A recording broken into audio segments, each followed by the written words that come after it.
How do we treat the symptoms of trauma in a population in which people might not respond to therapy? Frequently, medication is the answer to this question, but this comes at a great risk.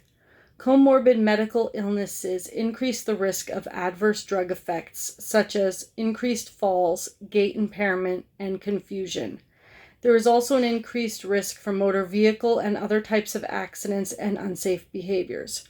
Risks of dependency, medication tolerance, delirium, and drug withdrawal are also concerning.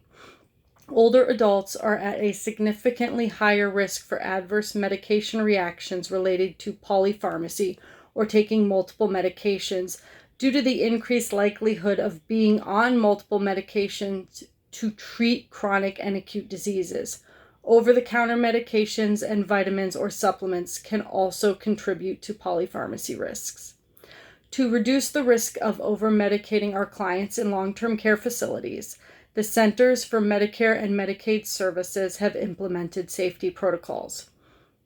Antipsychotic medications in a facility require two things. First, a periodic attempt at reducing medication doses to see if the resident can be treated effectively with a lower dose. Also, for any as-needed or PRN antipsychotic medications, in Florida, the order can only be written for 14 days. Afterward, a physician must evaluate the resident before writing a new order that will again last for 14 days.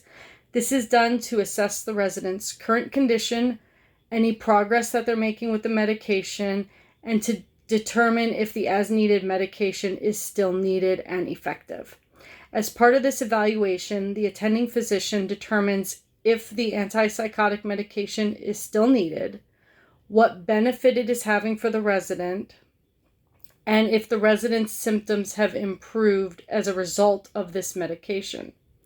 There are several challenges with this. First, not all patients are verbal or cognitively able to communicate if medications are benefiting them. So we have to rely heavily on caregiver observation to do this. While the idea of a medication reduction seems good in theory, after all, we don't want to risk over-medicating or sedating our clients unnecessarily. We also run the risk of adverse effects such as increased agitation, depression, changes in appetite, and signs and symptoms of withdrawal when we reduce a medication.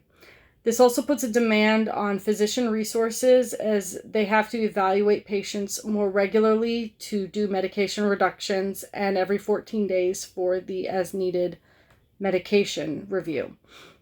Therefore, it becomes critical to think outside the medication bottle when we're looking to treat patients in facilities who have experienced trauma.